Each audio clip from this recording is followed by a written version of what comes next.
subramani.com में आपका स्वागत है। आज मैं आपसे कुछ कॉमन फाइनेंशियल मिस्टेक्स के बारे में बात कर रहा हूँ जो सब लोग करते हैं। ऐसे वाले गलतियों के बारे में बताना चाहता हूँ। तो पहली गलती ये है कि हम प्लान नहीं करते। मतलब कोई खर्चे के लिए तो शायद प्लान कर लें, लेकिन जो छोटा मोटा खर्चा है उसके लिए बिल्कुल प्लान नहीं करते। मतलब मॉल में जाते हैं, कुछ ख़रीद लेते हैं सोचे समझे बगैर लिस्ट। मतलब ऐसे ही चले गए, कुछ ख़रीद लिया। ऐसा मत कीजिए। Plan your finances. अगर आपको जल्दी रिटायर होना है या ऐसी कोई बड़ी गोल हो तो ये बहुत ज़रूरी है। सेकंड, हम हर जगह में अपना क्रेडिट कार्ड यूज़ करते हैं। क्रेडिट कार्ड यूज़ करने में कोई गलत नहीं है। मैं खुद मानता हूँ कि क्रेडिट कार्ड यूज़ करने से दो फ़ायदे हैं। एक, आपको पॉइंट्स मिलते हैं जिसके सामने आप कुछ खरीद सकते हो, और दूसरी बात यह है आप महीने के आखिर में या साल के आखिर में बैठ के गिन सकते हो कि आपने किस चीज़ पे कितना खर्च किया। ये दो एडवांटेजेस हैं। लेकिन जब आप क्रेडिट कार्ड यूज़ करते हैं तो 70 रुपया हो, 100-800 रुपया हो, 7,000 रुपया हो, आप पे कोई असर ही नहीं पड़ता। वो स्वाइप कर लेता है और आप सही करके निकल जाते हो, या अपने नंबर डाल दिया, एंटर दबा दिया और चले गए। तो आप पे वो असर ही नहीं पड़ता। आपके बच्चों को जब आप ले जाओगे और 7,000 का पेमेंट करोगे, मतलब 70 नोट दोगे 100 रुपये के, तो आपको लगेगा हाँ भाई मैं कुछ कर रहा हूँ, कुछ ख़रीद रहा हूँ। मतलब ऐसे कभी गलती नहीं होगा कि आप 700 के जगह में 7,000 दे दिए। करेक्ट। तो क्रेडिट कार्ड यूज़ करने के फ़ायदे भी हैं और मुश्किलात भी है कि आपको आपके हाथ से पैसा जाता हुआ दिखता नहीं है, तो असर कम पड़ता है अपने जेब पे। ओवर स्पेंडिंग हम बहुत करते हैं। हमको बिल्कुल याद नहीं होता कि हमारे पास कितने टी शर्ट्स हैं, कितने शर्ट्स हैं। हम मॉल की ओर जाते हैं, वहाँ पे होता है कि 3 शर्ट खरीदने पे 2 शर्ट फ्री, 2 शर्ट खरीदने पे 3 शर्ट फ्री, कुछ ना कुछ चक्कर होता है तो हम खरीद लेते हैं। अरे भाई सोचो, आपको 5 शर्ट की ज़रूरत है क्या? ज़रूरत नहीं है तो मत खरीदो। एक शर्ट पे 40% डिस्काउंट है तो उसका मतलब नहीं हुआ कि एक शर्ट आपको ख़रीदना ही चाहिए। बस जाते हैं, ओवर स्पेंडिंग बहुत कर लेते हैं और बाद में पछताते हैं, अरे यार ये सब चीज़ें मैंने क्यों ख़रीदा। तो 1 मिनट सब्र कीजिए, सोचिए और फिर अपना पैसा खर्च कीजिए। हम घर में पैसे के बारे में बात ही नहीं करते हैं। बच्चों के सामने हम पैसे के बारे में बात ही नहीं करते हैं, सिर्फ झगड़ा करते हैं। मतलब मियाँ बीवी में झगड़ा फाइनेंस के लेके होता है कि तुम्हारा क्या चाहता है, मैं मेहनत करता हूँ, तुम्हारे बाप का पैसा है क्या, वगैरह वगैरह। This leaves a very negative tone. तो घर में बच्चे यही समझते हैं पैसा मतलब झगड़ा। They associate with the wrong thing. हम बच्चों को समझाते नहीं हैं कि कंपाउंडिंग क्या होती है, पैसे बचाया कैसे जाता है, उसके निवेश कैसे किया जाता है। नहीं, हम ये सब नहीं बात करते हैं, सिर्फ पैसे के बारे में झगड़ा करते हैं, एंड वो बच्चों पे ज़रूर ख़राब असर पड़ता है। इंडिया में एक बहुत बड़ी प्रॉब्लम है कि माँ बाप ही बच्चों की पढ़ाई और बच्चों की शादी पे खर्च करते हैं। इसीलिए हमारे शादियों में इतना खर्चा होता है। आप सोचिए, 28 साल का लड़का, 28 साल की लड़की, या 30 साल का लड़का, 28 साल की लड़की अपना पैसा खर्च करके अगर शादी करेंगे तो कितना खर्च करेंगे? 3 लाख, 5 लाख, उससे ज़्यादा तो उनके पास होगा नहीं। और माँ बाप खर्च करते हैं तो 50 लाख, 1 करोड़, 5 करोड़, जो उनको मन में आया वो कर लेते हैं, क्योंकि उनके पास तब पैसा होता है जब वो 50 साल के हैं। तब भी वो बहुत सोच के नहीं करते हैं क्योंकि मेरे रिटायरमेंट के पैसे हैं कि नहीं, बट कर लेते हैं क्योंकि वो खुद करते हैं। मैं नहीं मानता हूँ कि शादी का खर्चा माँ बाप को करना चाहिए, बच्चों को ही करना चाहिए। पढ़ाई का खर्चा हाँ, आप पार्टिसिपेट कर सकते हैं। आपका बच्चे का पढ़ाई का खर्चा 75 लाख है तो आप बोल सकते हैं भाई मेरी तरफ से 20 लाख ले ले, 25 लाख ले ले, बाकी का तो बोरो कर ले। वो हो सकता है, लेकिन एक चीज़ याद रखिए, जब वो बोरो भी करेगा, मतलब बैंक से भी उधार ले लेगा, तो गारंटी आप ही की लगेगी। फिर भी चलेगा, क्योंकि कम से कम उसको ये लगेगा बैंक का पैसा मुझे चुकाना है। आपका पैसा हो तो शायद नहीं चुका है, तो वो आप सोच लीजिए क्या करना है। लेकिन माँ बाप को बच्चों का सब खर्च माँ बाप को ही उठाना है, वो गलत है, करने की ज़रूरत नहीं है। और जब हम शादी करते हैं तो शादी करने से पहले हम बहुत से चीज़ें देखते हैं, कुंडली मिलाते हैं, लेकिन ये नहीं देखते कि वो फाइनेंशियली कंपैटिबल है कि नहीं, फाइनेंशियली एक साथ रह सकते हैं कि नहीं। क्योंकि लड़का और लड़की अगर खर्च करने में बहुत ही अलग विचार के हों तो बहुत झगड़ा हो जाता है। और मैंने ये देखा है नॉर्मली ये सब झगड़े दिखते कुछ और हैं लेकिन होता है फाइनेंशियल झगड़ा। लड़का बहुत खर्चा करता है या लड़की बहुत खर्चा करती है, उनके पर्सनालिटी पे डिपेंड होता है। हम रिटायरमेंट के लिए सेव करना बहुत पोस्टपोन करते हैं, हाँ कल करूँगा परसों करूँगा, अभी तो मेरी उम्र 24 है, अब करके क्या, इतनी क्या जल्दी है, अभी तो मेरी उम्र 32 है, अब करके क्या। फिर जब 45 होती है और पहले मैं शायद पहले कर लेता तो कम टेंशन होता, तो कम अभी तो करूँ, मतलब पोस्टपोन करते रहते हैं हम। जितना जल्दी आप शुरुआत करोगे, जितनी छोटी रकम के साथ शुरुआत करोगे, छोटी रकम बड़ी रकम वो फ़र्क उतना नहीं पड़ता जितना डिले का असर पड़ता है। तो आप 24 साल में शुरुआत करोगे और महीने का 1,500-2,000 भी बचाओगे तो बहुत फ़र्क पड़ेगा, ना कि आप 35 में स्टार्ट करके 5,000 रुपये की निवेश करो।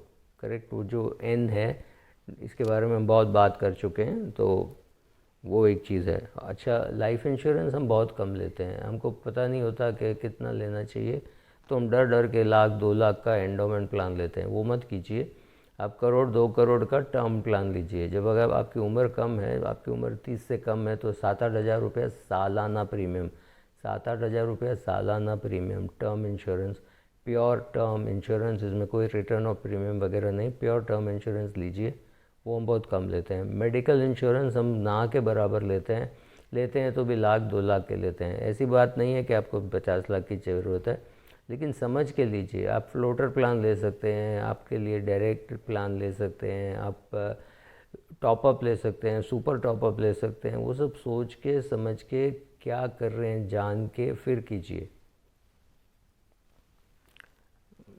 हमारे पास मेडिकल इंश्योरेंस नहीं है, मतलब हम मेडिकल इमरजेंसी इसके लिए तैयार नहीं है। घर में कोई मेडिकल इमरजेंसी आती है तब एकदम गलत समय होता है माल बेचने का, तभी हम एकदम परफेक्टली गलत समय पे अपना इक्विटी बेचते हैं, तो इसके वजह से भी पोर्टफोलियो में लॉस होता है क्योंकि हमारे पास मेडिकल इंश्योरेंस नहीं है।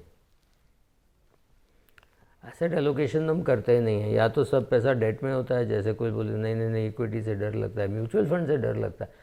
मतलब बहुत से लोग ये समझते हैं म्यूचुअल फंड मतलब इक्विटी, और इक्विटी से डर लगता है तो म्यूचुअल फंड से दूर रहते हैं।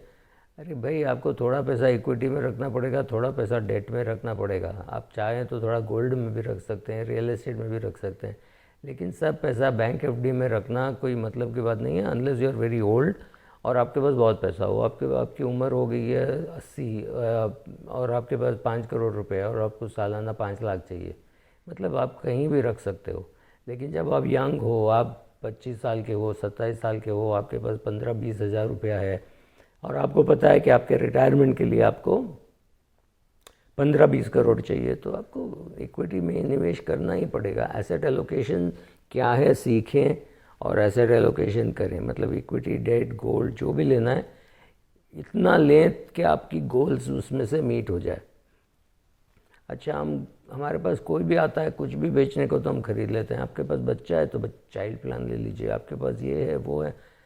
अरे भाई, ना बोलना सीखो। आपको बेसिक 3-4 प्रोडक्ट चाहिए, टर्म इंश्योरेंस चाहिए, मेडिकल इंश्योरेंस चाहिए, सेविंग्स बैंक अकाउंट चाहिए, एक इंडेक्स फंड चाहिए।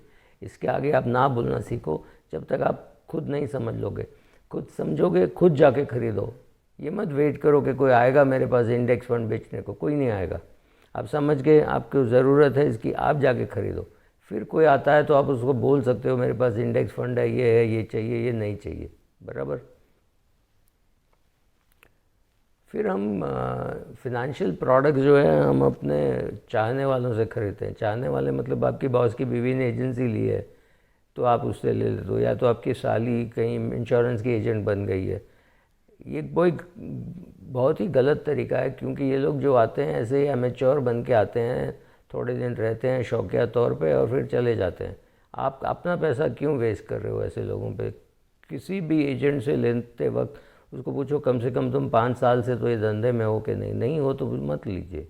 मतलब आपको पता नहीं है वो कमिटेड है कि नहीं, आप अपना पैसा क्यों दे रहे हो उसको, राइट। सो सोच समझ के, एक्सपीरियंस पर्सन, कम से कम 5-7 साल के एक्सपीरियंस हो, आपको प्रोडक्ट समझ में आए फिर ख़रीदें।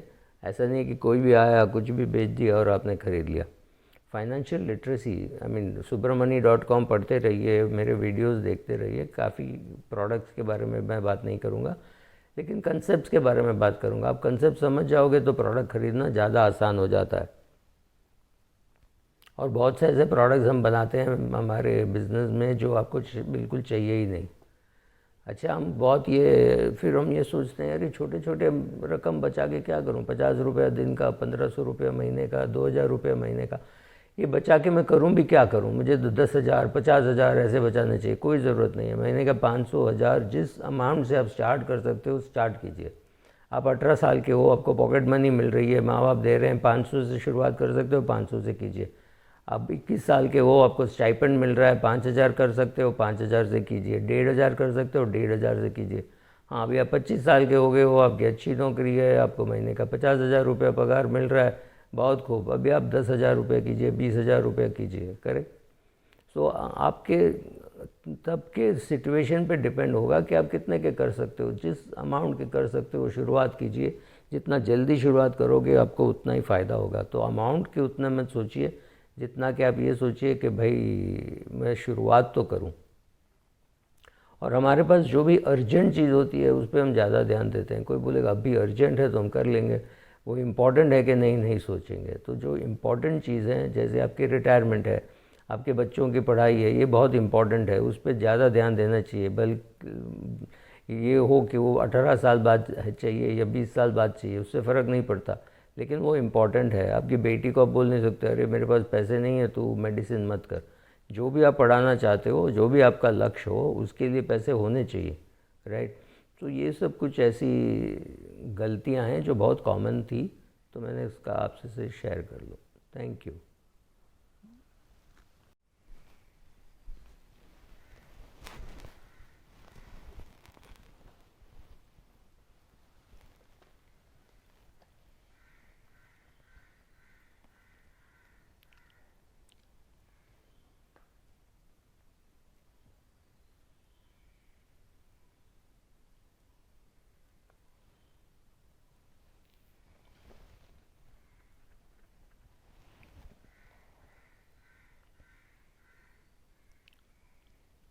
Welcome to subramani.com।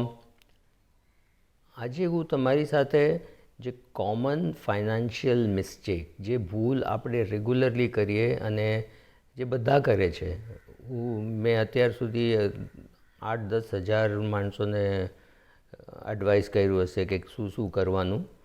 તો first mistake, not writing down. આપણે લખતા નથી કે આપણી શું પ્લાન છે। આપણા ઘરમાં લગ્ન હોય તો આપણે લખીએ, રાઈટ, કે આપણે ક્યાંક જવું હોય તો આપણે લખીએ કે શું શું વસ્તુ લઈ જવાનું। એટલે વ્હાઇટ બોર્ડમાં લખો કે પેન પેપરમાં લખો, કે તમે પ્લાન કરતી વખતે તમે સૂટકેસ ખોલીને તમે ત્યારે બી પ્લાન કરો છો કે આ લેવાનું આ નહીં લેવાનું। સિમિલરલી લાઈફમાં ફાઇનાન્શિયલ પ્લાનિંગ કરવાની જરૂર છે। તમને કોઈ બહારનો એડવાઇઝર નહીં હોય તો બી ચાલે, પણ તમે પોતે તો કરો કે આ ઉંમરે તમને આ લેવી છે, આ વસ્તુ લેવી છે, એની માટે હું આરડી કરીશ, આની માટે હું એસઆઈપી કરીશ, અને મારી રિટાયરમેન્ટ તો બહુ દૂર છે પણ એના માટે બી હું એસઆઈપી કરું, કે એના માટે હું એવા શેર લઉં છું જે મને 15-20 વર્ષ 30 વર્ષ પછી કામ આવે। પ્લાન કરો અને પ્લાન લખો। તમે લખશો તો જ તમારી ફેમિલીને સમજશે, નહીંતર તમે ગુજરી જાઓ તો તમારી ફેમિલીને ખબર નહીં હોય કે તમે આ ઇન્વેસ્ટમેન્ટ શું કરવા કર્યું છે, આ ઇન્સ્યોરન્સ કેમ નથી, કાંઈ એ લોકોને સમજ નહીં પડે। તો એટલીસ્ટ બેસીને એ બધું લખો। લખતી વખતે તમે ઘરમાં પૈસા બાબત વાત બી કરી શકો છો, રાઈટ। નહીંતર શું થાય, આપણે ઘરમાં ખાલી ઝઘડા માટે જ વાત કરીએ। પૈસાની વાત ક્યારે થાય? ઝઘડામાં જ થાય। તને કાંઈ ખર્ચા કરવાની અક્કલ નથી, આ બધું હું કેટલી મહેનત કરીને કમાઉં છું ને બધું ઉડાવી આવે છે, એવી બધી નેગેટિવ થોટ્સ જ હોય। એટલે છોકરાઓને શું લાગે, પૈસા એટલે ઝઘડા। એવું નહીં થવું જોઈએ। તમે શીખો અને તમારા ફેમિલીને શીખવાડો કે ભાઈ આ ફાઇનાન્સ શું છે, ઇન્સ્યોરન્સ શું છે, મ્યુચ્યુઅલ ફંડ શું છે, એ બધું શીખો। ઘરમાં બેસીને think positively about money. Negative નહીં રાખો, નેગેટિવ તો વાત જ નહીં કરવાનું, ખાલી પોઝિટિવ વાત કરવાનું કે પૈસા છે, આમાંથી આ થશે ને એવી રીતે ગ્રોથ થશે ને પ્રોબ્લેમ કંઈ થઈ જાય તો આપણી પાસે ઇન્સ્યોરન્સ છે, right. You have to talk about it positively. એ આપણે નથી કરતા। બીજી પ્રોબ્લેમ એ છે કે આપણે ક્રેડિટ કાર્ડ વાપરીને ખર્ચા કરીએ છીએ તો ઓવર સ્પેન્ડિંગ થઈ જાય। 700 ને 7,000માં આપણને જરાય ફરક નથી પડતો। એ કાર્ડ સ્વાઇપ કરે, આપણે નંબર નાખીને નીકળી જઈએ। 700 ને 7,000 તમે હાથેથી કેશ આપો। 7,000 રૂપિયા અને 100 રૂપિયાની નોટથી આપતા હોય તો 70 નોટ જાય। તમે એક એક ગણીને આપો તો તમને એમાં પેઇન લાગે કે હા ભાઈ ખર્ચા કરીને વસ્તુ લઉં છું. હવે તમારા છોકરાઓ સાથે હોય, 8-10 વર્ષના છોકરાઓ હોય, તો પૈસા એની હાથમાં આપો તો એને ખબર પડે કે ભાઈ પૈસા આપ્યા વગર કોઈ વસ્તુ નથી મળતું. નહીંતર છોકરાઓને પપ્પા તમારી પાસે તો કાર્ડ છે ને, કાર્ડમાં કરવાનું ને નંબર નાખવાનું ને પૈસા આવે છે. હવે કાર્ડમાં ભરે છે કોણ એ સમજાતું નથી. સો હાથેથી ખર્ચા કરો. પણ કાર્ડથી ખર્ચા કરવાના બી એડવાન્ટેજીસ છે. વર્ષના એન્ડમાં તમને એમાં ખબર પડશે કે ભાઈ તમે કઈ વસ્તુમાં કેટલા ખર્ચ કર્યા, right. So that is also useful. તો થોડું કાર્ડમાં કરવાનું ને થોડું કેશમાં કરવાનું. પણ કેશમાં કરતી વખતે છોકરાઓને આપીને છોકરાઓને આપવાનું કહ્યું કે 8-10 વર્ષનો થઈ જાય તો ગણી તો શકે ને, તો એને કે તું ગણ અને પૈસા આપ, 7,000 રૂપિયા, 5,000 રૂપિયા આપ. એને લઈ જાઓ અને એને એ બધું કામ કરાવો. તો એન્ડ ફાઇનાન્સમાં નેગેટિવ વાત નહીં કરો. ઘરમાં બેસીને એમ નહીં કહો કે એની પાસે એટલા પૈસા છે, એને ચોરી કર્યા હોય, એ બધું નેગેટિવ વાત નહીં કરો. નેગેટિવ વાત કરીને કંઈ ફાયદો નથી. તો ઘરમાં ફાઇનાન્સની વાત કરો, પૈસાની વાત કરો, કેવી રીતે લખવાનું, ખર્ચા કેવી રીતે લખવાનું એ બધી વાત કરો. મ્યુચ્યુઅલ ફંડની વાત કરો, પણ નેગેટિવ વાત નહીં કરો, રાઈટ. અચ્છા, આપણા ઘરમાં આપણી એટલીસ્ટ કમ્યુનિટીમાં એમ હોય કે આપણે ખર્ચા, લગ્નના ખર્ચા કે આગળ ભણવાનો ખર્ચો, MBA કરવાનો ખર્ચો એ બધા મમ્મી પપ્પા જ આપે. તો એમાં એજ્યુકેશનમાં મમ્મી પપ્પા આપે એમાં મને કંઈ પ્રોબ્લેમ નથી, પણ ખર્ચાના મમ્મી પપ્પા આપે છે એટલે આપણે જે લગ્ન છે ને, લગ્નમાં ખર્ચા બહુ વધારે થાય છે. હવે 28 વર્ષનો છોકરો હોય કે 28 વર્ષની છોકરી હોય, એની પાસે કેટલી પૈસા હોય લગ્ન માટે ખર્ચા કરવા માટે? 2-3 લાખ, 5 લાખ રૂપિયા, એનાથી વધારે તો ન હોય, બોરો નહીં કરે તો. અહીંયા શું છે, મમ્મી પપ્પા પાસે પૈસા છે તો 50 લાખ, 1 કરોડ તો એમાં જ ઉડાવી દે, રાઈટ. તો એ નહીં કરો. Late the children start spending on there education and on there marriages. પછી જ્યારે આપણે લગ્ન કરીએ ને, કુંડલી મેચ કરીએ, એ બધું કરીએ, પણ આપણે એક વસ્તુ ભૂલી જઈએ છીએ કે છોકરા ને છોકરી ખર્ચવામાં અને ઇન્વેસ્ટ કરવામાં સેમ લેવલ પર હોવું જોઈએ. છોકરી બહુ અમીર હોય કે છોકરીનો લાઈફસ્ટાઈલ બહુ હાઈ હોય તો છોકરો નહીં સમજે, અને છોકરોનો લાઈફસ્ટાઈલ બહુ હાઈ હોય તો છોકરી નહીં સમજે. So be careful. They should also talk about this. તમે બીજી બધી વાત કરો છો લગ્ન પહેલાં, ફાઇનાન્શિયલ કમ્પેટેબિલિટી બી વાત કરો. ચર્ચમાં કરે છે, એ લોકો સમજાવે, 2 કલાક બોલાવીને સમજાવે કે આ ખબર છે કે નહીં તને, એ બધું વાત તો કરે ફાઇનાન્સનો. આપણે ફાઇનાન્સની વાત નથી કરતા, આપણને બી કરવું જોઈએ, રાઈટ. પછી રિટાયરમેન્ટમાં મને રિટાયરમેન્ટ શું જરૂર છે? હું હમણાં 24 વર્ષનો છું, હમણાં 22 વર્ષની છું, તો મને રિટાયરમેન્ટ નથી. ના, રિટાયરમેન્ટ નથી, હમણાં નથી, ને કેટલી અમાઉન્ટ જોશે એ બી ખબર નથી. પણ મહેરબાની કરીને SIP તો સ્ટાર્ટ કરો. 18 વર્ષના છો તમે, તમારી પાસે 500 રૂપિયા છે, સ્ટાર્ટ કરો. તમે 22 વર્ષના થઈ ગયા, તમે 2,000 રૂપિયા કરી શકો છો, 2,000 કરો. તમે 26 વર્ષના થઈ ગયા, વધારે કમાઓ છો, 5,000, 10,000 કરી શકો છો, કરો. પણ મહેરબાની કરીને SIP સ્ટાર્ટ કરો ને પૈસા ઇન્વેસ્ટ કરવાનું શીખો અને શીખીને કરો, પ્લીઝ. એમ નહીં કે પોસ્ટપોન કરતા રહ્યો ને 50 વર્ષમાં ખબર પડે કે કંપનીએ કાઢી દીધું ને રિટાયરમેન્ટ માટે પૈસા નથી, પછી શું કરશો, right. That is much worse. આ ઉંમરે 200, 500, 1000થી સ્ટાર્ટ તો કરો. That is more important. Take adequate life insurance. આપણું શું છે, લાઈફ ઇન્સ્યોરન્સમાં આદત પડી ગઈ હોય એન્ડોમેન્ટ પ્લાન લેવાની. કોઈ કાકા, ચાચા, મામા, પડોશી, કોઈ પપ્પાના બોસની વાઈફ, કોઈ તો આવીને આપણને એક પોલિસી આપી ગઈ હોય, એન્ડોમેન્ટ પ્લાન. ને આપણને કોઈ પૂછે કે તારી પાસે કેટલી ઇન્સ્યોરન્સ છે, ખબર નથી. એટલી જ ખબર છે કે હું મહિને 2,000 રૂપિયા કે મહિને 5,000 રૂપિયા પ્રીમિયમ ભરું છું, પણ શું છે ખબર નથી. એમ નહીં કરો. If you are young means and you have liabilities, somebody is dependent on you, તો મહેરબાની કરીને ટર્મ ઇન્સ્યોરન્સ લો and take adequate term insurance. 2 crore, 5 crore, જે તમને લાગે કે હા ભાઈ આ પૈસાથી મારી ઘર નેક્સ્ટ 10-15 વર્ષ ચાલી જાય.